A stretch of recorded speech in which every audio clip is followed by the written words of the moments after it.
I am very excited to have my next guest join us back on the program. Their latest album is called Never Going Under. The fine gentlemen of Circa Waves. Hello, how are you? Hello. I am fantastic. It is so wonderful to see old friends like yourselves. Yeah, you've been here from the beginning. Yeah. How are you? How are things? We're good. Feeling good. Yeah? Happy to be back in San Francisco. Very, very happy. I can imagine. And Kieran, I know you're not feeling well now. And you I was also, sick last time I was in San Francisco. Yeah. And now I'm sick. I don't know what it is. And I really have to focus on you and your health because you postponed this tour as well as some UK dates, right? Early this year because of some health issues. Yeah, I've got a thing called pericarditis, which is where like the outside of your heart is inflamed. Too much rock and roll, they said. But here I am. Have you changed your diet? Have you become a new man now? I only have 5 beers as opposed to 6 before the gig. So yeah, it's working well. Smart. Yeah. You have a family that depends on you now, so you gotta. Oh yeah, well yes. 5 is the limit. Yeah, exactly. Yeah, before the gig and then 5 after. So yeah. I mean, for you guys to be back on tour, I'm sure that it was so ingrained in your lifestyle, right? It's just like... Yeah, it was weird. Like, I think we kind of all got used a little bit to not being on tour and sort of forgot what it was like. And I think that the last few months have been really great, like getting back to where we are and sort of feeling like comfortable and feeling like we can have our purpose back a little bit. And I feel like this is this interview here in San Francisco with you. It's like if this is exactly like the sort of old territory that I'm glad to be revisiting. Yeah. It feels like a safe place. I mean, not only does the city love you, and I love you guys and your music, but you wrote an ode to this city. So, like, we are bonded for life. That's very true. Every other American city seems really angry at me when we sing it. But when we come here, it's like, yeah, great. I think this is tonight will be the first night it's been played in San Francisco. Did we not play last time? No, because it wasn't out because we filmed the video. Of course, yeah. So we did like a really we ran around the entirety of San Francisco on the day of the gig, filming a bunch of stuff on our phones because we've got a song coming out called San Francisco and we're in San Francisco. Let's make the most of it. And it was a good day that was. It was good. Very cheap video. We filmed it all ourselves. Label was so happy. Well, you were trailblazers because after the pandemic hit, everybody was doing videos on their iPhones. I know. Copied us. Right? What can I say? I got to say thank you for creating that song because of all my friends and everybody that lives here is like, I know that place, and oh, where is that? And oh, nice. Yeah, so I think it's a really good word for a song. Like there's so many tunes that say San Francisco. It's just there's something about it. The what you call it when something sound is it onomatopoeia? No, that's when you say that's like bang. Oh, something like bang. Yeah. Well, something I don't know what it is, but it sounds great. what was it like for you guys to be at home with families? And I know many people have asked this question in some way or another, but how did you plug in that high, the euphoria that you get when you go on stage and get that instant approval, but then now you're at home, who's cheering for you? Well, I just had a plan where my wife would applaud everything I did throughout the day because I just missed people clapping at me. So I'd get up and she'd give me a round of applause. There's a lot of introspection in this album, Kieran, especially because of what we went through and then looking forward and whatnot. And now with a family in tow and things like that, it certainly hits home for a lot of people. Was this just thoughts that were surfacing throughout, ever since your son was born, and then through the pandemic, or was it more enhanced and motivated by the pandemic?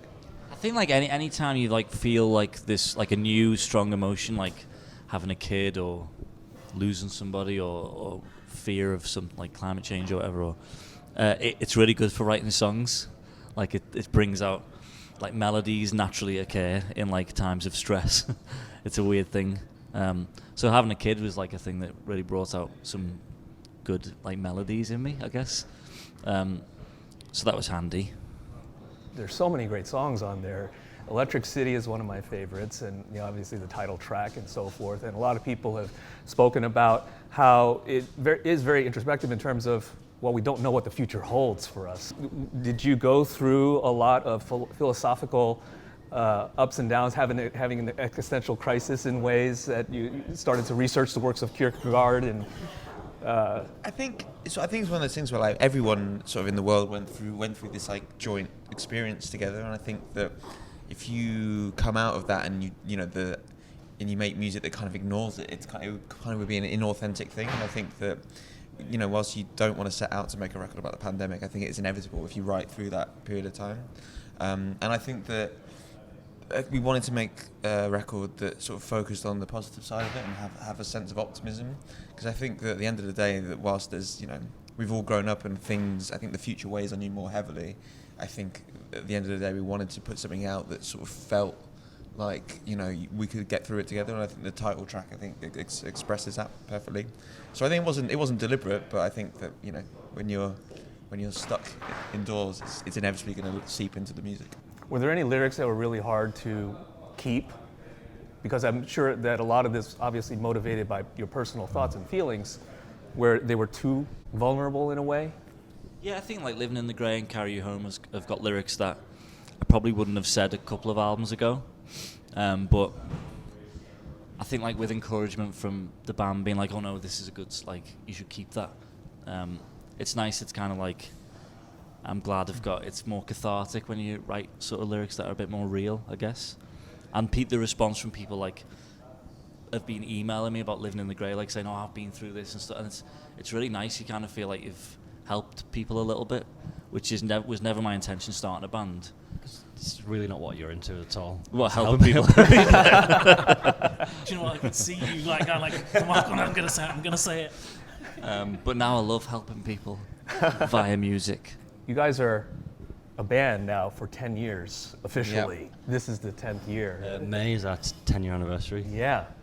What has it been like in terms of the ups and downs? If you could try to summarize best and worst moments as a band. I would say as a band we're actually pretty good together. It's been good for 10 years, I would say. Yeah, I think it's been interesting because it's like it's difficult. It was difficult to imagine at the beginning that we would still be here in 10 years. I think it's hard. Like a lot of our peers at the beginning, still aren't making records anymore. And I think that maybe if people were to bet on who would still be around, I think some people probably wouldn't have thought we'd still be here. And I think one of the things that works is like we do get on, and we've just got better as a band, and we've got better at working together.